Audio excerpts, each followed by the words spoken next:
प्रिय विद्यार्थीगण, मैं आपका मित्र दीपक आपका स्वागत करता हूं आपके अपने YouTube चैनल स्मार्ट गुरुकुल में।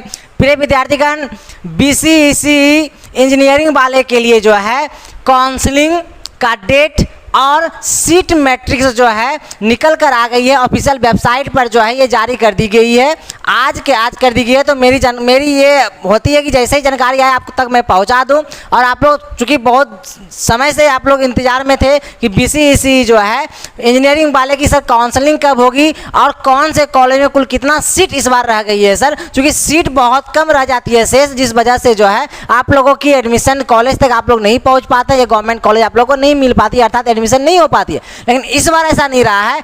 तो सर ऐसा क्यों नहीं रहा, ऐसा क्यों बोल रहे हैं? तो इसके लिए आपको जो ऑफिशियल वेबसाइट पर मेरे साथ चलना होगा और इस वीडियो के अंतिम चरण सीमा तक बने रहना होगा। इस बार मैं आपको सीट मैट्रिक्स के बारे में जानकारी तो दूंगा ही, कितना सीट है वो भी बताऊंगे, कौन से कॉलेज में कुल कितना सीट किस प्रकार से है वो तो बताने वाला हूँ ही। साथ में काउंसलिंग डेट कब से प्रारंभ होगी, कब तक चलने वाली है, काउंसलिंग किस प्रकार से करती है सर, कि जो एक कॉलेज जो है आपको निश्चित रूप से मिल जाए, गवर्नमेंट कॉलेज को सीट जो होगी एक पक्का आप कर ले, तो उस पर बात करेंगे। इस वीडियो के अंतिम चरण सीमा तक आप लोग बने रहेंगे। तो आइए बिना देर के हम लोग चलते हैं आपके ऑफिशियल वेबसाइट पर। तो ऑफिशियल वेबसाइट पर जाने के लिए हम लोग क्या करते हैं, सबसे पहले ऑफिशियल वेबसाइट पर हम लोग चलेंगे। तो ऑफिशियल वेबसाइट आपका खुलना जो है, जो BCECE बोर्ड जो ऑफिशियल वेबसाइट है वो ओपन होना प्रारंभ हो गई है।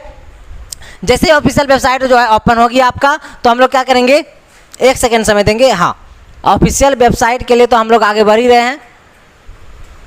हाँ, बस ये ऑफिशियल वेबसाइट आपका खुलकर तैयार हो चुकी है ना। तो यहाँ पर आप लोग समझेंगे, आपको दो नोटिस निकल के आ गई और एक सीट मैट्रिक्स की जो नोटिस है वो। तो पहले मैं आपको जो हूँ, सबसे पहले जो हूँ मैं आपको नोटिस से अवगत कराना चाहूँगा कि जो है आपका कब से काउंसलिंग प्रारंभ होगी, कब तक चलेगी, क्या क्या जो है डॉक्यूमेंट लगेगी। खैर उस पर बात तो हम लोग करेंगे ही। साथ में जो कौन से कॉलेज में कुल कितना सीट है उस पर भी बात करेंगे, और साथ में ये भी बात करने वाले हैं किस प्रकार से आपको काउंसलिंग करनी है।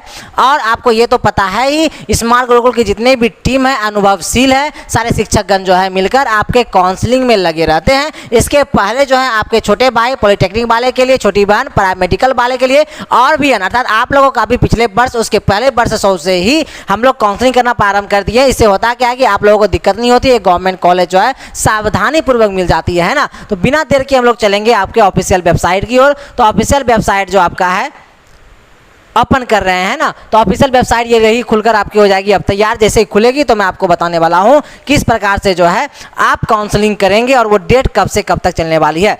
ये आपका ऑफिशियल वेबसाइट है, बिहार संयुक्त प्रवेश प्रतियोगिता पार्षद ओपन हो गई है। तो आइएगा जिस पर हम लोग बात करने वाले हैं वहाँ पर हम लोग चलते हैं। तो ये आपका प्रमुख और मुख्य बिंदु है, इस पर बात करेंगे है ना, चलेगा। तो यहाँ पर आप लोग देख पाएंगे कि seat matrix posting on website, ये इस वेबसाइट में जो सीट मैट्रिक्स को जो पोस्टिंग की गई है, अपलोड की गई है, कब की गई सर, ये 30 तारीख अर्थात आज की गई है ना। चलिए, दूसरा क्या है सर कि starting date of online registration cum choice filling for seat allotment, जो सीट आपकी जो जारी की गई है उस सीट के अलॉटमेंट के लिए, अर्थात एडमिशन के लिए जो है, जो सीट का जो अलॉटमेंट आप लोग इसके लिए काउंसलिंग करेंगे वो कब से प्रारंभ होगी सर आपकी, वो होगी 1 तारीख 9वां महीना 2023, अर्थात 1 तारीख से प्रारंभ हो जाएगी। और एक चीज़ ध्यान रखेंगे, और 4 तारीख को क्या होगी सर, लॉक हो जाएगी। लॉक होने का अर्थ ये हुआ, जो आप काउंसलिंग जो करेंगे वो 1 से लेकर 4 तक ही कर पाएंगे, अर्थात आपके पास जो समय है 2, 3, अर्थात मुख्य रूप से कह सकते हैं कि 2 दिन का समय है। यूँ अगर जोड़ा जाए अच्छे से तो 1 तारीख, 2 तारीख, 3 तारीख, 4 तारीख का समय है। लेकिन इसमें देखिए, इस नोटिस में एक चीज़ और जारी कर दी गई है कि आप लोग यहाँ पर देखेंगे कि इंटरनेट व्यवधान के लिए पार्षद उत्तरदायी नहीं होगा, अर्थात कि इंटरनेट की दुविधाएं आ सकती है। इसलिए जैसे ही जाती है, क्योंकि आज आप लोगों को पता है 31 तारीख का आप लोग वीडियो देख पा रहे होंगे अभी आप लोग है ना, ये और 1 तारीख से लेकर 4 तारीख तक काउंसलिंग होगी, तो जल्दी से जल्दी काउंसलिंग करा लेंगे है ना। चलेगा, आगे बढ़ते हैं हम लोग, चलिए ध्यान देंगे। और उसके बाद देखेंगे कि last date of online registration choice filling for seat allotment and locking, जो लॉक हो जाएगी, और लास्ट डेट जो वो 4 तारीख तक है, तो मैंने बता ही दिया। उसके बाद फर्स्ट राउंड, जो फर्स्ट राउंड है इसका सीट अलॉटमेंट आपका आने वाला होगा, कब आएगी सर, तो 8 तारीख को सीट अलॉटमेंट आ जाएगी। उसके बाद क्या होगी सर, तो downloading of allotment order first round, तो फर्स्ट राउंड जो आपने काउंसलिंग किया इसका फर्स्ट राउंड का जो अलॉटमेंट ऑर्डर होगा वो कब आएगी सर आपकी, तो 8 तारीख को ही आ जाएगी। 3 तारीख 3 दिन तक जो है आपका ये रहेगी सर, है ना। उसके बाद आप लोग क्या करेंगे, उसके बाद डॉक्यूमेंट वेरिफिकेशन के लिए जो है जो कॉलेज आपको अलाउ की जाएगी वहाँ आपको पहुँचना है। कब पहुँचनी है सर, तो 9 तारीख, 10 तारीख, 11 तारीख, 3 दिन का शेष समय है आपके पास, है ना। तो जैसे ही वहाँ पहुँचेंगे उसी तो हो ही जाएगा। उसके बाद second round published seat allotment result publication, अर्थात सेकेंड राउंड का जो सीट अलॉट की जाएगी वो 15 तारीख को की जाएगी और उसी प्रकार से सेम उसी चीज़ को रिपीट की जाएगी। अर्थात डाउनलोड जो अलॉटमेंट ऑर्डर होगा उसे डाउनलोड आप कर सकते हैं सेकेंड राउंड वाला। कब तक सर, 15 तारीख से लेकर 17 तारीख तक आप डाउनलोड कर सकते हैं। और डॉक्यूमेंट का वेरिफिकेशन जो कॉलेज आपकी मिलेगी उस कॉलेज में जाकर डॉक्यूमेंट वेरिफिकेशन करानी है। कब सर, 16 तारीख और 17 तारीख, मात्र 2 दिन का समय मिलेगी आपकी। अब इस बात को समझेंगे जैसा, ये तो है हो ही गया आपका, ये तो हो ही गया। अब काउंसलिंग कैसे करनी है, कैसे सावधानी पूर्वक करनी है सर, क्यों, क्योंकि सीट काफ़ी कम रहती है, इस बार सीट भी अच्छा है। ये ना हो कि इतना अच्छा सीट हो जाने के बावजूद भी आप कॉलेज से वंचित ना हो जाए, इस पर भी बात करेंगे, इसलिए वीडियो के अंतिम चरण सीमा तक बने रहेंगे। लेकिन उसके पहले जो मैं आपको बताना ये भी चाहूँगा कि कौन कौन सा डॉक्यूमेंट आपका लगने वाला है यहाँ पर, जैसे गौर से समझने का प्रयास कीजिएगा, प्रयत्न कीजिएगा। यहाँ पे देखिए अच्छी तरीके से बता दी गई है, समझा भी दी गई है आपको, है ना। क्या बताई गई है सर, तो यहाँ पर समझने का प्रयास कीजिएगा। यहाँ पर देखेंगे आपको सब कुछ जानकारी दी गई है, बारीकी पूर्वक जानकारी दी गई है। यहाँ पे थोड़ी सी दिक्कतें ना हो जाए आपको, अगर हो जाएगी दिक्कतें तो आप लोग, कई लोगों को ऐसा भी मैंने देखा है कि उनका कॉलेज अलाउट कर दी गई, अलॉटमेंट ऑर्डर वो ले भी लेते हैं, लेकिन सारा डॉक्यूमेंट तैयार नहीं रहता है, जिस वजह से क्या होती है कि वो गवर्नमेंट कॉलेज में एक सीट पक्का करने में अर्थात एडमिशन लेने में वंचित हो जाते हैं। तो ये बेवकूफ़ी नहीं करनी है, चूँकि आप लोग सीनियोरिटी के अंदर जो है आते हैं, अर्थात आप लोग जो हैं इतने जिम्मेदार हो सकते हैं भी आप लोग, ये गलती ना हो जाए आप लोगों से, है ना। चलिए ध्यान देंगे जरा सा। यहाँ पर देखिए क्या है कि इंटरमीडिएट या समकक्ष परीक्षा का जो मूल प्रवेश पत्र लेकर आपको वहां पर पहुंचनी है, अर्थात जो, और उसके बाद ये कुछ और है, मूल अंक पत्र और मूल जो है ना औपबंधिक उत्तीर्णता जो प्रमाण पत्र होगा उसे लेकर पहुंचनी है सर। इसका अर्थ ये हुआ कि जो अगर चूंकि ये फॉर्म अगर आप लोगों ने फिलअप किया है ना, तो इसके लिए आपकी जो है इंटरमीडिएट हुई होगी, या तो इंटर या इंटर के समकक्ष और कोई डिग्री होगी, तो उनका क्या लेकर जाना है, तो उनका मूल प्रवेश पत्र लेकर जानी है, मूल अंक पत्र अर्थात मार्कशीट लेकर जानी है, और जो औपबंधिक उत्तीर्णता जो प्रमाण पत्र है उसे लेकर आपको जो है पहुंचनी है। साथ में क्या लेनी है सर, साथ में और भी है कि मैट्रिक और उसके समकक्ष परीक्षा जो भी आप लोगों ने किया होगा, है ना, तो वो वाला भी साथ में लेकर चलनी है, आपको लेकर जानी है आपको। और क्या सर, और क्या करनी है, तो इसकी ये जो है आपका जो आपने फॉर्म फिलअप किया था डीसीईसी इंजीनियरिंग के लिए, है बीसीईसी इंजीनियरिंग के लिए, तो इसका जो एडमिट कार्ड है वो एडमिट कार्ड लेकर भी आपको पहुंचना है। ठीक है सर। आगे और देखेंगे, मूल जाति प्रमाण पत्र लेकर पहुंचना है, मूल आय प्रमाण पत्र लेकर पहुंचनी है, मूल आवासीय प्रमाण पत्र लेकर पहुंचना है, और चरित्र प्रमाण पत्र लेकर पहुंचने की चीज़ जैसा याद रखेंगे और ध्यान रखेंगे। इसके वजह से ऐसा ना हो कि आपका गवर्नमेंट कॉलेज मिलने से आप वंचित ना हो जाए। क्यों, क्योंकि सर समय बहुत कम रहेगी आपके पास, और चरित्र प्रमाण पत्र जो होगा आपका, है ना, कैरेक्टर सर्टिफिकेट जो होगी आपका, इसके लिए जो है हो सकता है आपको कॉलेज से इशू करने में तो समय ना ले ले, इसलिए ध्यान रखेंगे, जानकारी ले लेंगे इन चीज़ों का, इसलिए मैं आपको पहले ही बता रहा हूँ। और ये बात देखेंगे आप लोग कि जब क्या होगी सर, काउंसलिंग जैसे ही करेंगे ना, तो पार्ट ए और पार्ट बी, पार्ट ए और पार्ट बी, पार्ट ए और पार्ट बी जो पुस्तिका होगी, अच्छा, ये कुछ और ही है, विवरण पुस्तिका के पृष्ठ 1 एवं पृष्ठ 2 में वर्णित अन्य प्रमाण पत्र जो लागू हो, अर्थात अन्य कोई ऐसा प्रमाण पत्र हो जैसे कि आप अगर सैनिक स्कूल से हैं या सैनिक कर्मचारी जो है ऐसा कुछ है, या विकलांगता है आप लोग, है ना, तो अगर विकलांगता है उनका सर्टिफिकेट लेकर पहुंचेंगे, या जो अन्य भी कोई जो सर्टिफिकेट आपके पास उपस्थिति होंगी जिससे छूट मिल सके आपको कॉलेज मिलने में, वो लेकर आप वहाँ पर पहुँचेंगे। ठीक है सर, ये सारी चीज़ें आपको लेकर पहुंचे, महत्वपूर्ण चीज़ें थी। और देखिए आगे और भी बहुत सारी चीज़ों के बारे में जानकारी यहाँ पर दी गई है। और क्या है सर, यहाँ पर देखेंगे, यहाँ पर दी गई है सर कि copy of Aadhaar card, Aadhaar card की कॉपी अर्थात उसका क्या करनी है सर, उसका जीरोक्स कॉपी लेकर पहुँचनी है। साथ में बीसीईसी 2023 के लिए ऑनलाइन किए गए एप्लीकेशन फॉर्म जब आपने ऑनलाइन किया था, फॉर्म फिलअप किया था, उसमें पार्ट ए और पार्ट बी की जो हार्ड कॉपी निकाली गई थी आपके द्वारा, उसे लेकर वहाँ पर पहुँचनी है। साथ में रैंक कार्ड ऑफ बीसीईसी जो रैंक कार्ड थी उसे लेकर आपको पहुंचनी है सर। ये सब चीज ध्यान रखेंगे, है ना। उसके बाद ऑनलाइन काउंसलिंग हेतु रजिस्ट्रेशन एवं चॉइस फिलिंग करने के उपरांत चॉइस जो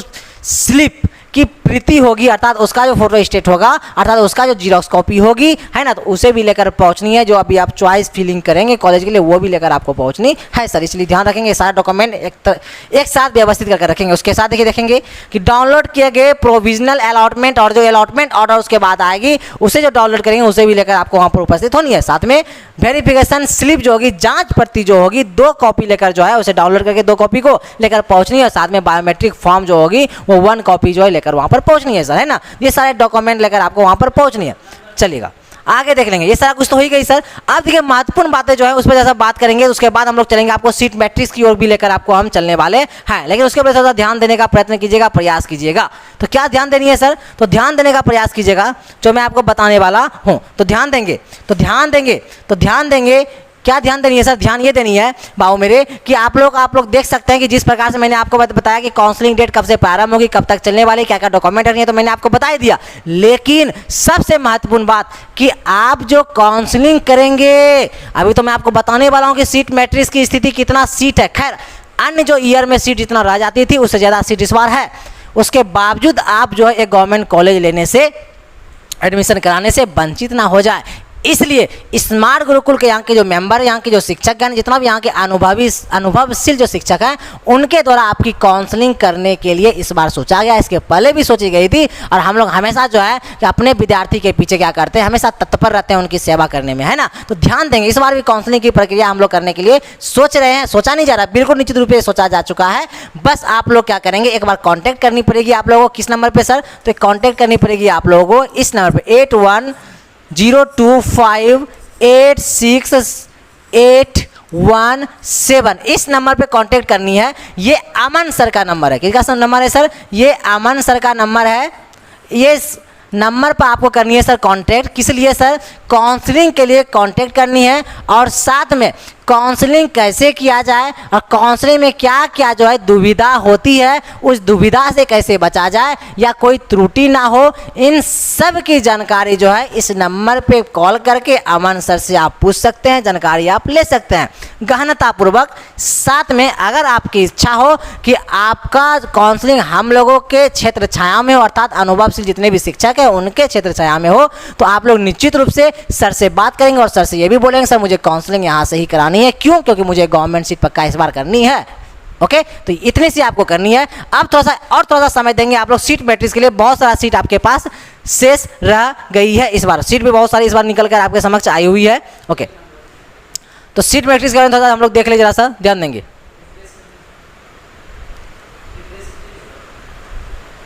एक सेकंड का समय देंगे।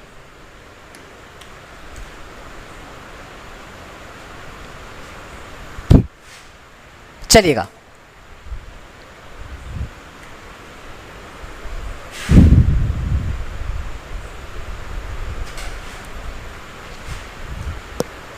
चलिए सीट मैट्रिक्स आपका जो ये डाउनलोड होना प्रारंभ हो गई है। ये सीट मैट्रिक्स लीजिए आपका खुलकर आ गया आपके समक्ष, है ना। तो सारे देखिए इस साइड आप लोग देख सकते हैं, सारे इंस्टीट्यूट अर्थात सारे कॉलेजों के नाम इस साइड दी गई है, और साथ में बगल में आपके कोर्स का नाम दी गई है। कोई ऐसे व्यक्ति है जो सिविल इंजीनियरिंग करना चाहेंगे, कंप्यूटर साइंस से करना चाहेंगे, है ना, कंप्यूटर साइंस एंड इंजीनियरिंग करना चाहेंगे, बहुत सारे जिस प्रकार से आप कोर्स को चूज कर सकते हैं और कौन से कॉलेज में कौन से कोर्स में कुल कितना सीट वैकेंट है यहाँ से आप देख सकते हैं। मैंने आपको बताया इस बार बहुत सारा सीट आपके पास है। बस आप लोग थोड़ी बहुत दिक्कतें ना हो जाए आप लोगों के साथ काउंसलिंग करने में, ये सावधानी पूर्वक काउंसलिंग करने का प्रयत्न कीजिएगा, प्रयास कीजिएगा। और इसकी सहायता से जब सावधानी आप बरतेंगे, एक कॉलेज आप क्या कर पाएंगे सर, एक कॉलेज आप जो है कॉलेज में गवर्नमेंट सीट आप फिक्स कर पाएंगे, है ना। तो इसलिए थोड़ी सी दिक्कतें ना हो जाए, गलती ना हो जाए, इसलिए सावधानी बरतना। जो नंबर दी गई है सर से आप लोग बात कर लेंगे, ठीक है। तो ओवरऑल सीट सर कहाँ पे है? हाँ, ओवरऑल सीट आप यहाँ पर देख पाएंगे। कुल ओवरऑल जो सीट आपके समक्ष है, ओवरऑल जो सीट है, एक सेकेंड का समय देंगे। ओवरऑल सीट हम बता देते हैं आपको, जैसा ओवरऑल पूरे बिहार में कुल कितना सीट रह गई आपके पास, बहुत ज़्यादा सीट आप यहाँ देख पाएंगे कि 7,942 अर्थात लगभग 8,000 कह सकते हैं, लगभग नहीं 8,000 हम यूँ कह भी सकते हैं, 8,000 सीट है, बहुत ज़्यादा सीट है बाबू मेरे। चीज़ों को ध्यान रखेंगे आप लोग, बस काउंसलिंग सावधानीपूर्वक आप लोग करेंगे। ओके, ये सीट की मैट्रिक्स होगी, नहीं सीट मैट्रिक्स हो गई कौन से कॉलेज में। काफ़ी लंबी लिस्ट है कॉलेज की, आपको पता है, ये तो सारे को अगर देखा जाए तो काफ़ी लेंदी वीडियो बन सकती है, इसलिए मैंने ओवरऑल सीट को मैंने आपको बता दिया। अब ज़्यादा एक चीज़ और समझने का प्रयत्न कीजिएगा, प्रयास कीजिएगा। क्या प्रयास करनी है सर कि कितना आपका रैंक है, कितना रैंक है आपका, अपने रैंक के अनुसार ये आप जज कर पाएंगे, जानकारी ले पाएंगे। खैर मैंने नंबर तो आपको दे दिया, अच्छे से आप बात कर पाएंगे आप अमन सर से, लेकिन थोड़ा सा मैं आपके बाधा को दूर कर दूं और मैं आपको ये बता दूं कितना रैंक पे आपको यहाँ से कॉलेज मिल पाएगी। थोड़ा ध्यान देने का प्रयत्न कीजिएगा, प्रयास कीजिएगा। सबसे पहले अगर आप लोग अगर ऐसा चाहते हैं कि कंप्यूटर साइंस में एक सीट मिले सर, गवर्नमेंट सीट में कोई भी कॉलेज ऐसा हो, वहाँ पर एक सीट मिले मुझे मेरी नज़दीकी कॉलेज में। तो इसके लिए सर कितना रैंक चाहिए होगा सर आपको? इसके लिए आपको जो है ये 500 के जो है अप्रोक्स आपको रैंक चाहिए होगा। अगर 500 के अप्रोक्स रैंक है तो निश्चित रूप से आपको 100% मैं आपको गारंटी देता हूं कि एक गवर्नमेंट सीट आप पक्का करने में वंचित नहीं होंगे। लेकिन बस एक गलती ये ना हो कि काउंसलिंग अच्छी तरीके से हो, उसमें कोई त्रुटि या कोई बाधा ना हो जाए, ठीक है। 500 का अर्थ ये हो कि 500 के आसपास, ठीक है। आगे ये कंप्यूटर साइंस की बातें हुई सर, नहीं। और सर अगर आप लोग ऐसा चाहते हैं कि सर मुझे जो सिविल लेनी है सर, नहीं, बहुत लोगों का झुकाव सिविल की ओर रहता है, तो इसके लिए सर रैंक कितनी चाहिए होगी सर? इसके लिए रैंक आपके पास जो है 3000 के अप्रोक्स है। तो एक गवर्नमेंट कॉलेज यहाँ इसके लिए भी मैं आपको गारंटी लेता हूँ आपको मिल जाएगी। लेकिन दिक्कतें ना हो, कठिनाई ना हो, काउंसलिंग करने में बार बार जो चीज़ बोल रहा हूँ उसे ज़रा आप लोग सावधानी पूर्वक सीरियसली लेने का प्रयत्न कीजिएगा, प्रयास कीजिएगा। तीसरा सर, अगर इलेक्ट्रॉनिक्स है, अलग अलग क्या है सर, अगर आपके पास इलेक्ट्रॉनिक है, अगर इलेक्ट्रॉनिक्स के लेना चाहेंगे सर, ये कोर्स के लिए चूज करना चाहेंगे, तो इसके लिए आपको कितना रैंक चाहिए होगा? इसके लिए 5000 के रैंक के अप्रोक्स आपको जो है रैंक चाहिए होगा सर, है ना। और सर अब इलेक्ट्रॉनिक्स के लिए देख लेंगे आप लोग, नहीं, इलेक्ट्रिकल के लिए, सॉरी, इलेक्ट्रिकल के लिए कितना रैंक चाहिए होगा सर? इसके लिए आपको जो है 7000 के अप्रोक्स आपको रैंक चाहिए होगा। ये जो रैंक हम बता रहे हैं, इस इतना अगर रैंक है, इसके आसपास भी अगर रैंक है आपका, तो एक गवर्नमेंट कॉलेज जो है 100% जो है ये चांस है कि आपको कॉलेज मिलेगी। लेकिन बार बार मैं बोल रहा हूं कि इसमें त्रुटि ना हो जाए, बाधा नहीं हो जाए, किस में सर? काउंसलिंग करने में। इसलिए अमन सर से अच्छी तरीके से बारीकी पूर्वक बात करेंगे और उसके बाद कोशिश ये करनी है कि काउंसलिंग आप जो है स्मार्ट गुरुकुल के मेंबर अर्थात हम लोगों से ही कराए, ताकि मैं सावधानी पूर्वक आपका काउंसलिंग कर सकूँ, ये गवर्नमेंट सीट में आपको पक्का करा सकूँ, है ना। आगे चलेंगे सर, आगे देखेंगे सर। अगर आप लोग क्या करनी है सर? मैकेनिकल करनी है। अगर आप लोग को मैकेनिकल करनी है सर, मैकेनिकल कोर्स अगर चूज करनी है, इसके लिए आपको कितना रैंक चाहिए होगा सर? इसके लिए आपको 8000 के अप्रोक्स रैंक चाहिए होगा। अगर इतना रैंक आपका है सर, तो आप लोग जो निश्चित रूप से जो है आप लोग जो है इत्मीनान हो जाइए कि आपको एक गवर्नमेंट सीट मिलेगी। क्यों सर?